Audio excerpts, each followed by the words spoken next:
Assalamualaikum warahmatullahi wabarakatuh. Banyak sekali pertanyaan jamaah, Ustadz kasih kami channel untuk kajian anak-anak muda.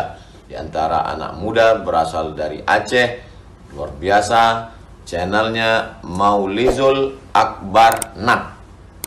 Tonton, subscribe, like, share, komen. Assalamualaikum warahmatullahi wabarakatuh.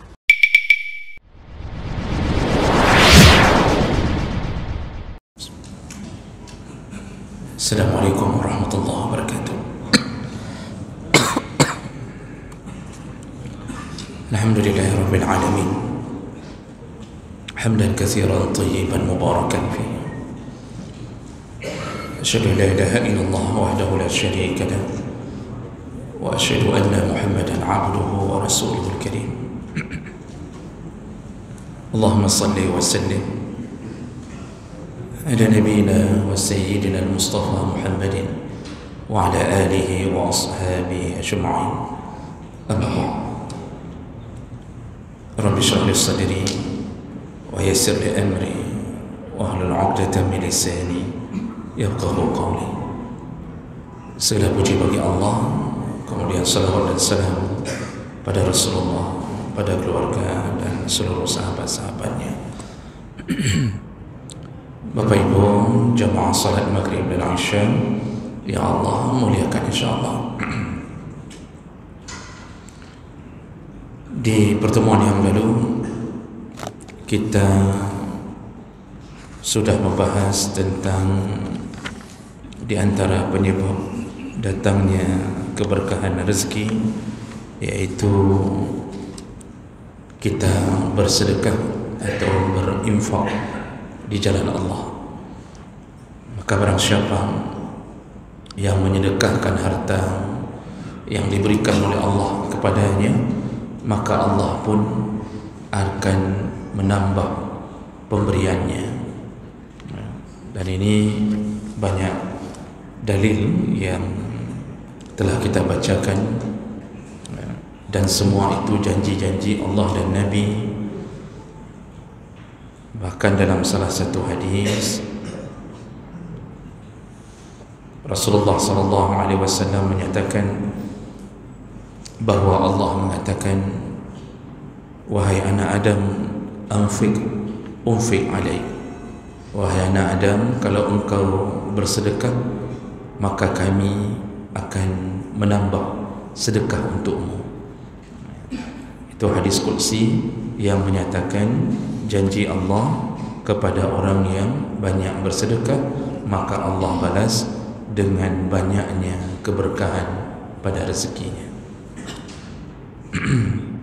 Baik, kita masih tersisa satu poin tentang penyebab turunnya keberkahan dalam rezeki, yaitu al-imanu billahi azza wa jalla. Rezeki itu turun disertai dengan berkahnya apabila seseorang beriman kepada Allah Azza wa Jalla. Jadi penyebab berkah adalah iman. Dan ini bukan bermakna orang tidak beriman, orang-orang kafir, orang-orang musyrik tidak mendapat rezeki. Kita sudah bahas di awal, jumlah rezeki itu semua dapat, baik yang beriman maupun yang tidak beriman. Tapi itu jumlah rezekinya atau kuota rezekinya. Tapi yang membedakan orang beriman, rezeki itu dibarengi dengan keberkahan. Apa ciri-ciri kalau orang sudah diberkahi hartanya? Semua hartanya membuat dia mendekat ke Allah. Jadi semua fasilitas yang Allah beri untuknya itu menambah kedekatannya dengan Allah. Itu ciri-ciri orang itu diberkahi. Karena yang namanya barakah, banyaknya kebaikan, ya, kasratul khair atau ziyadatul khair. Jadi baru disebut berkah. Kita orang beriman ketika rezeki itu membuat kita semakin mendekat kepada ketaatan. Jadi berbeda dengan orang-orang yang tidak beriman, uang dapat bahkan lebih banyak mereka daripada kita, tetapi harta yang mereka miliki malah menyebabkan bertambah kufurnya mereka kepada Allah. Lihat bagaimana akidahnya orang-orang kafir, ya, ketika diberikan harta malah mereka menjauh dari Allah. Bahkan mereka mengatakan Allah itu punya anak, ya, Allah itu punya anak perempuan, ya. Macam-macam perkiraan dan keyakinan mereka, padahal yang beri rezeki Allah. Nah, itu disebut tidak berkah.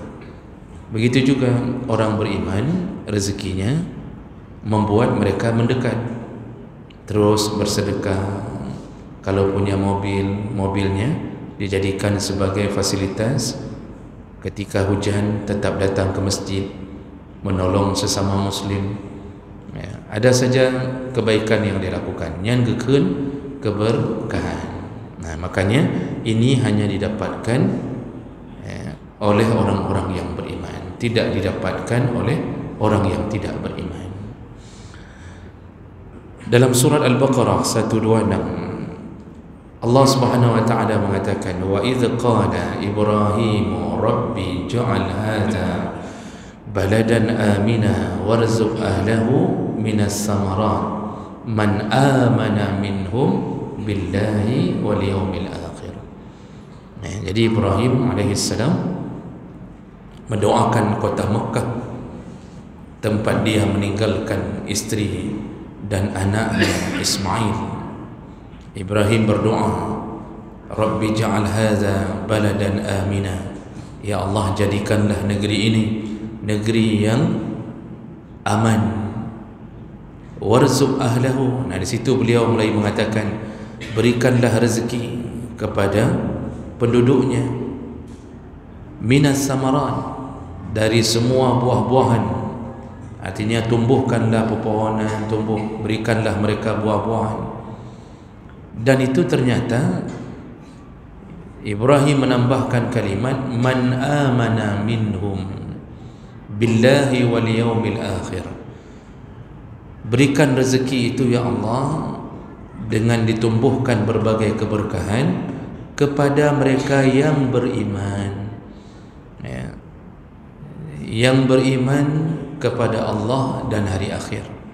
Nah, jadi pengikat kalimat warzuqhum, berikanlah rezeki, diikat dengan kalimat yang beriman.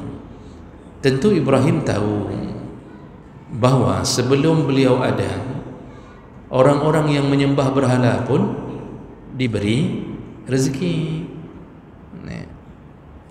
Jadi dari dulu itu orang-orang yang melakukan kesyirikan, penyembah-penyembah berhala itu juga diberi rezeki.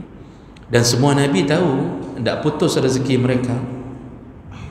Abu Jahal juga hidup dengan rezeki Allah, Abu Lahab juga hidup dengan rezeki Allah. Ayahnya Nabi Ibrahim yang disebut dalam Al-Quran, ada yang mengatakan pamannya, itu yang bernama Azar, itu juga penyembah berhala, tapi hidup dengan rezeki Allah. Lalu kenapa Ibrahim mengatakan warzuqhum?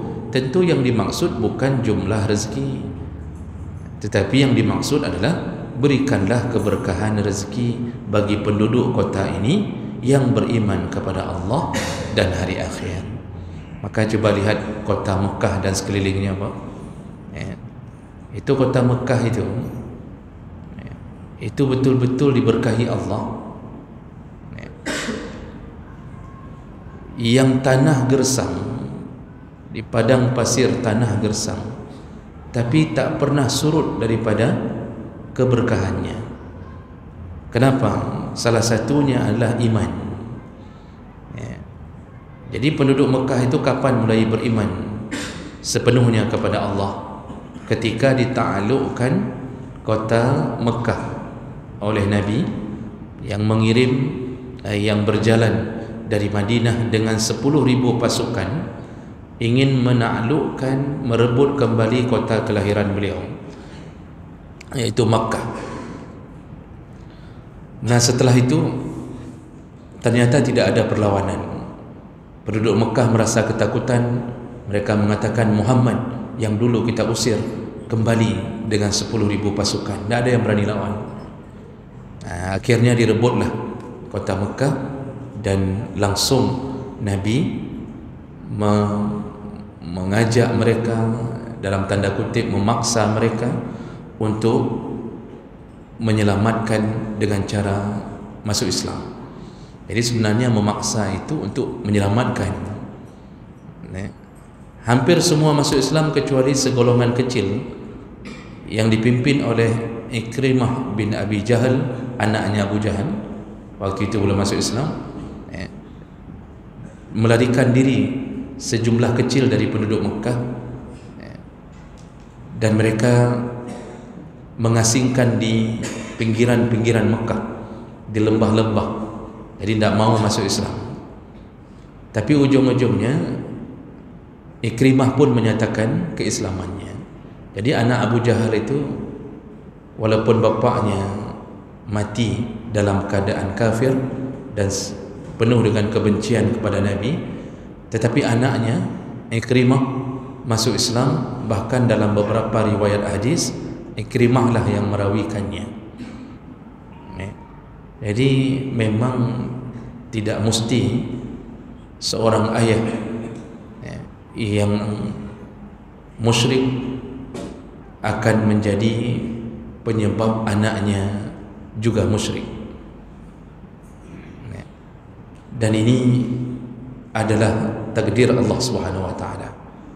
Nah, ada sedikit kisah dalam hadis.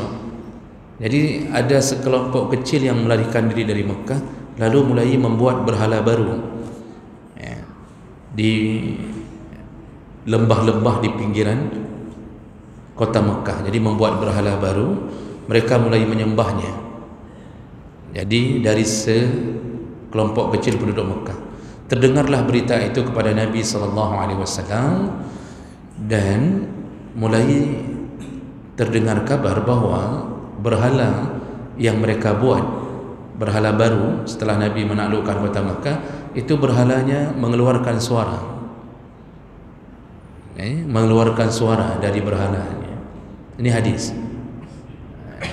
Lalu kemudian Nabi mengutus Khalid bin Walid. Diutuslah Khalid bin Walid. Kata Rasulullah, perangi mereka, lalu ajak mereka masuk Islam, lalu engkau tebaslah berhala yang mereka sembah, maka engkau akan melihat sesuatu, kata Rasulullah. Nah, jadi mukjizat Nabi langsung mengetahui apa yang terjadi, kenapa berhala itu bicara. Nah, lalu Khalid membawa pasukan, karena yang dihadapi jumlahnya cuma kecil, maka begitu mudah ditaklukkan. Lalu Khalid mengambil pedangnya dan kemudian menebas berhala tersebut dengan pedangnya. Dan apa yang terjadi, Bapak Ibu? Keluarlah sosok perempuan dari dalam berhala tersebut, dengan rambut panjang, jelaskan hadisnya begitu, dan dia kemudian ditebas sekali lagi oleh Khalid. Akhirnya perempuan itu pun mati. Dan ketika Khalid kembali ke Rasulullah, dia mengatakan, waktu kutebas berhala itu keluarlah sesosok perempuan, maka kutebas sekali lagi sampai dia mati. Apa kata Rasulullah? Tahukah engkau siapa dia? Khalid mengatakan, aku tak tahu ya Rasulullah. Itulah syaitan. Jadi Nabi mengatakan yang membuat berhala itu bersuara adalah syaitan. Makanya ciri-ciri syaitan, Bapak Ibu, kalau kita sembah, dia semakin membesar, kekuasaannya semakin besar. Dalam hadis Nabi disebutkan apa? Kalau kita membesar-besarkan syaitan, memujinya, menyanjungnya, sampai dimasukkan ke dalam filem, lalu dukun-dukun yang menyembahnya diundang, dia semakin besar. Maka kekuasaan syaitan di Indonesia itu besar sekali. Tapi kalau kita tak menyembahnya, dan setiap kali kita merasakan ada rasa takut di hati, kita ikuti tuntunan Nabi dengan membaca bacaan-bacaan zikir, maka dia semakin mengecil, kata Rasulullah, sampai mengecil seperti lalat. Jadi tidak ada kuasanya syaitan itu dengan zikir-zikir yang diajarkan oleh Rasulullah. Di antaranya paling sederhana, bacalah bismillah. Turun dimanapun, menginap dimanapun, bismillah cukup membuat mereka gentar.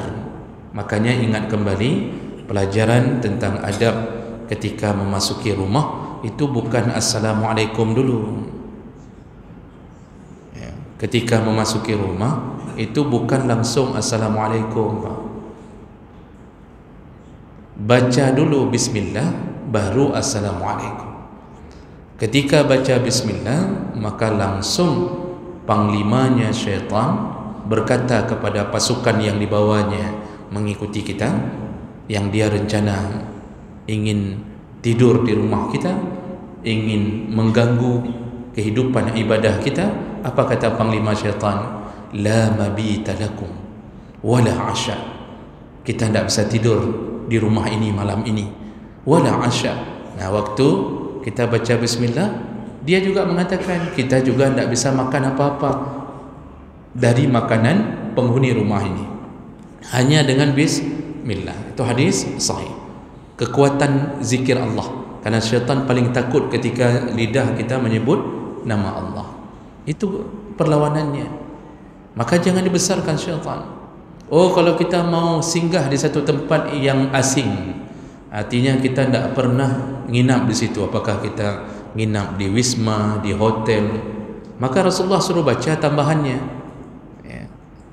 Apa dia? Yaitu a'udzu bikalimatillahi tammah min syarri ma khalaq.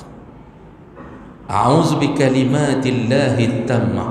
Aku berlindung dengan kalimah-kalimah Allah yang sempurna, min syarri ma khalaq, dari keburukan makhluknya. Apa kata Nabi? Yang membaca zikir ini sebelum masuk ke satu rumah yang asing, atau kita terdampar di hutan, atau kita nginap di rumah kosong, apa saja, di saat itu kalau kita baca zikir itu, kata Rasulullah, tidak ada satu pun makhluk yang bisa memberi mudarat kepadanya sampai dia keluar dari rumah itu. Maka biasakan mengalahkan syaitan itu dengan zikir, dengan bacaan-bacaan yang diajarkan Nabi. Ini tidak, kadang-kadang kita malah ketika lewat jembatan kita minta izin. Kalau ada yang lewat jembatan Senapit, di ujung jembatan mengatakan, mohon maaf Halimah, kami minta izin mau lewat. Nyan peraya izin nanti. Dia tidak pegah dekat, maaf kamu kena lewat, mohon maaf kami mau lewat. Itu membesarkan syaitan. Makanya hantu Halimah di Senapit makin berjaya. Pakai naik urang kai patih, bukan masalah patih, syaitan wajib kita yakini ada, tapi kita mulai membesarkan kekuasaannya. Apalagi sampai melempar roti. Jadi beli roti, sari roti, lalu lempar ke jembatan, mengatakan ini izin kami mau lewat. Dilemparnya roti, Pak, untuk kasih makan hantu Halimah. Dipikirnya hantu itu suka sari roti.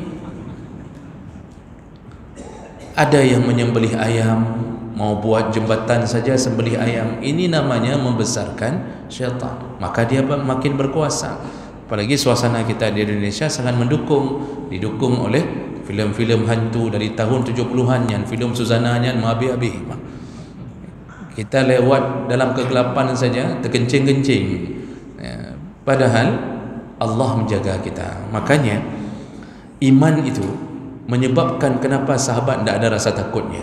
Itu Khalid bin Walid ketika keluar tu hantu perempuan tu, syaitan perempuan tu, ditebasnya langsung. Nanti ada beberapa hadis yang lain yang menyebutkan tentang bagaimana sahabat termasuk Jabir bin Abdullah tiba-tiba di rumahnya di dalam keranjang muncul makhluk yang tidak pernah dia lihat. Itu hadis. Berbulu seluruh tubuhnya. Sampai Jabir berkata, siapa engkau? Lalu ternyata makhluk itu berbicara, mengatakan, aku adalah Ifrit. Tidak ada sedikit pun rasa takut pada Jabir. Malah Jabir mengancam, kalau engkau tak keluar dari sini, ku bunuh. Kita baru dibilang Ifrit kayak DBN, baru lihat sesuatu sudah keluar kencing. Kenapa? Kita dididik dengan membesar-besarkan syaitan. Makanya ini sekadar kita tahu bahawa begitu penduduk Makkah akhirnya dengan iman dari dulu itu diberi keberkahan rezeki oleh Allah Subhanahu Wa Taala. Lihat Pak, tanah gersang tak ada kurangnya sedikit pun. Buah-buahan dikirim dari Taif. Taif itu tempat kebun-kebunnya buah-buahan, daerah dingin. Kalau kita takengonnya Arab Saudi itu Taif, itu dikirim ke Makkah. Air Zam-Zam tak henti-hentinya, tidak ada keringnya, dipelihara Allah. Kenapa itu diberi keberkahan? Karena iman. Bukan bermakna mereka orang-orang terbaik di atas bumi ini, tetapi dengan iman Allah pelihara rezeki. Itu kalau sudah waktu azan, semua kedai tutup. Walaupun ada nanti satu dua yang tutup lalu masuk ke kedai tak salat ada, tetapi pemerintahnya mengatakan tutup, wajib. Kalau tidak disangsi, tidak boleh buka lagi usaha. Di Madinah juga begitu. Madinah itu mendapat keberkahan lebih cenderung karena kehadiran Nabi dan doa-doa Nabi terhadap kota Madinah. Jadi ini sumber keberkahan, yaitu beriman. Makanya Allah Subhanahu Wa Taala menyebutkan dalam surah Al-A'raf ayat 96, walau anna ahlal qura amanu wattaqahu, seandainya satu penduduk negeri semuanya beriman dan bertakwa kepada Allah, la fattahna alaihim barakatin minas sama, kami akan memberikan mereka keberkahan, barakat dijamak lagi oleh Allah, kami akan turunkan mereka berbagai keberkahan. Dari mana? Minas sama, dari langit, wal ard, dan dari bumi. Itu janji Allah. Seandainya satu penduduk negeri semuanya beriman kepada Allah, arti iman mereka percaya dengan kekuasaan, keberadaan Allah, mereka percaya kekuasaannya, dan mereka kemudian taat pada perintah lalu meninggalkan larangan. Jadi kalau satu kota itu Pak, semuanya asal waktu azan berbunyi datang semua ke masjid-masjid, lalu kemudian mereka meninggalkan maksiat karena imannya dengan percaya kepada azab yang Allah siapkan. Kalau sudah kehidupan begitu, insya Allah rezeki kita Pak, itu semua turun langsung berbarengan dengan keberkahan. Karena Allah kalau sudah berjanji, itu Allah tak akan mengingkari, itu pasti. Sayangnya orang hari ini lupa dengan janji itu. Orang hari ini mengira untuk membuat keberkahan suatu negeri agar penduduknya saleh, tidak banyak kriminalnya, tidak banyak kejahatan-kejahatan, mereka lupa caranya. Padahal caranya cukup simpel Pak. Cukup ajak orang beriman kepada Allah, taat kepada Allah, insya Allah semua lapisan diberkahi Allah. Rezeki itu datang untuk semua dengan berkah. Tapi yang kita lakukan apa? Kita benahi semua elemen yang kadang-kadang tidak sedikit pun bersangkut paut dengan keimanan. Disibukkan membangun infrastruktur, kemudian kita harus membuat semakin maju dengan menyiapkan kenderaan-kenderaan paling canggih. Kita menyiapkan berbagai metode-metode agar penduduk bisa dapat kerja sana, kerja sini, buka lowongan kerja di mana-mana. Pokoknya semua urusan-urusan yang fasilitas dunia itu yang kita lengkapi. Tetapi orangnya yang di dalam makin maju, makin tidak taat kepada Allah. Disitulah sebenarnya kehancuran yang akan terjadi. Jadi sebenarnya infrastruktur itu hebat kali dibangun pun itu tidak menjamin apapun kita akan mendapatkan kebahagiaan. Tidak menjamin apapun. Dari dulu Nabi hidup bahagia bersama sahabat bukan dengan infrastruktur, tapi dengan keimanan mereka. Dan inilah yang sebenarnya harus diperbaiki, yaitu menyiapkan satu negara yang berkah dengan mengajak penduduknya taat kepada Allah. Allah sudah lukiskan di dalam Al-Quran bagaimana penduduk Sabak, kota Sabak, ketika mereka beriman di bawah pimpinan Ratu Balqis, Allah pelihara mereka, tumbuh semua pepohonan, bahkan panennya itu dahsyat sekali. Allah sebutkan dalam surat As-Saba, Allah sebutkan bagaimana ketika mereka panen hanya mengangkat